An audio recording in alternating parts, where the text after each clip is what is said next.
So first question I want to ask, I brought a paper in case I get blank. Did you hear a lot today? Absolutely. Did it affect what was written there? Most of it. Yeah. Most of it. Yeah. And when I came here, I thought, give us I was sure that you're going to, that I'm going to be sitting here. But because my first question got answered, now the second one just got answered. And I thought, okay, well, if I don't... So give us the updated version of where you are. Let's not regurgitate what you've already moved through. Yeah. For the lady that was there before, I moved on. My life has changed so much over the last year since I've somehow stumbled upon your teaching, that I can feel when I'm high, when I'm flying high. And so more often than not, I wake up and I'm just happy and all that. Everything is happening across various segments of my life. And I know everything is coming, and, I don't even have to... Now I don't even have to ask how close I am, which I thought I was going to ask you. We'll climb your tree, One segment I wanted to ask about was finding about a life partner, and I know he's coming and everything, and I've been treating myself, because I've been trying to understanding, how to do the balance between expecting and let go. And I think I've got it, I'm expecting, now I can expect and let go at the same time. Wow. Well, you're not letting go of your desires, you're letting go of resistance. Yes, and... once the desire's in place, your inner being is all over it. So I've been manifesting all sorts of things for me. Yeah. I've been really treating myself to whatever I wanted that brings me joy and happiness. And one of those things among many was the trip to Bali. And I went there and treated myself to yoga and everything that makes me feel good. And I was just having a lifetime, brilliant. Yeah. Among all the other things that I did for myself, I went to a couple of energy healers. And...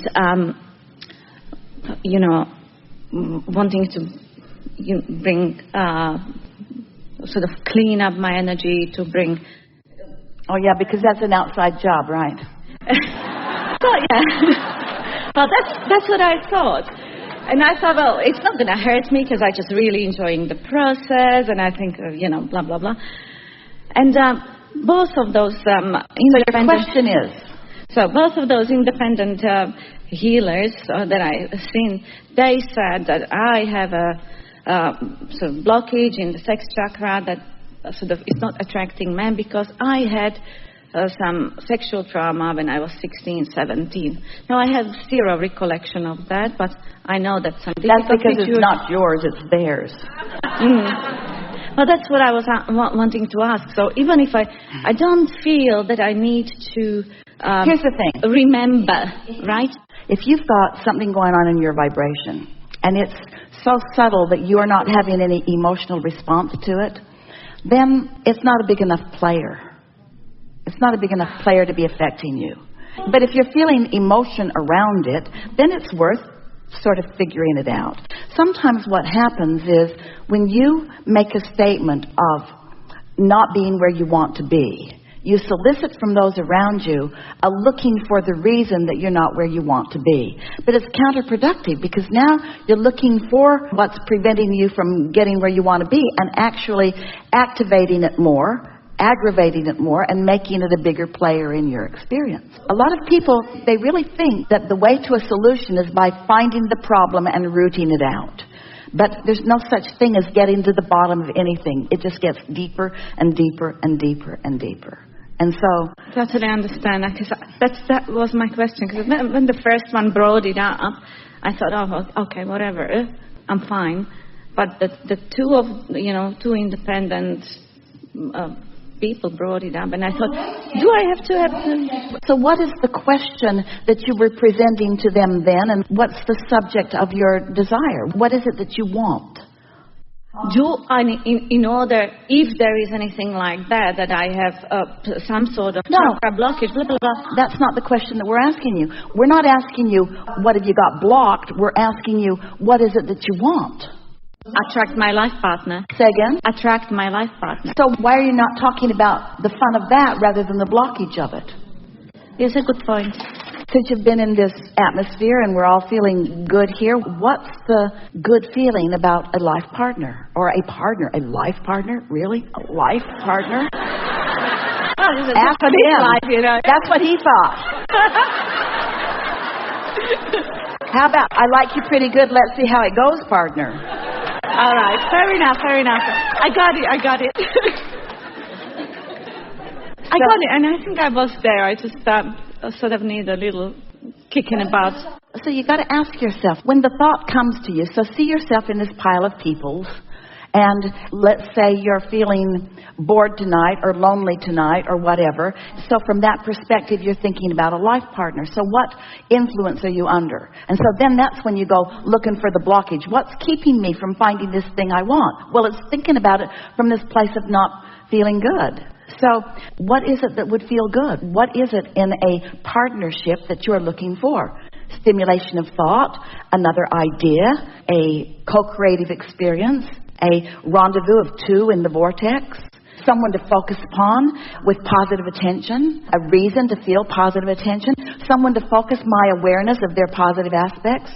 When I get tuned in, tapped in, turned on, someone to share that feeling of enlivenment and enlightenment with, being all full of myself and with someone else who's all full of themselves, so that what we discover together is more full than either of us could have found without that.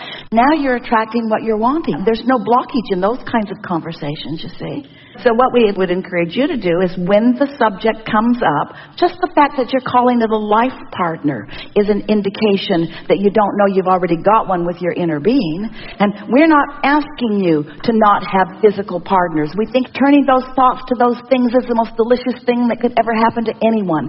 Being in sync with someone, experiencing contrast with each other, putting things in the vortex because of your relationship with each other, having discord and coming back into alignment. Your relationships are your most wonderful part of life experience.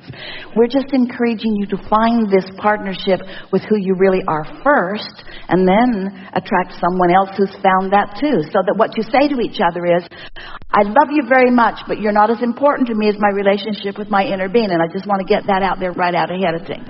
I want to feel good. That's what I really, really want. And when I do, I'm going to express myself to you in every way I can. And when I don't feel good, I'm going to go off, and you'll see me next when I am feeling good again. And I'm not going to hold you responsible ever for how I feel. I take complete responsibility for my alignment. Complete responsibility for my alignment. Wouldn't you love to hear that from someone? Wouldn't that just be the most wonderful thing? Yeah. Well, that's what's in your vortex. And so if you're saying anything else, the reason that it's not coming is because that's what's in your vortex. That's what you're asking for. And when you start digging around for things that are less than that, the universe isn't helping you. Your inner being is not going to help you to create a dysfunctional relationship. Your inner being is just not going to be an assistant about that. So many of you think any relationship is better than no relationship. That's really not true.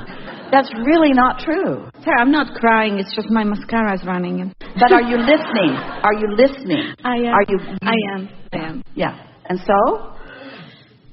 I got it. Yeah, you did. I got it. Yeah, you did. I got it. You did.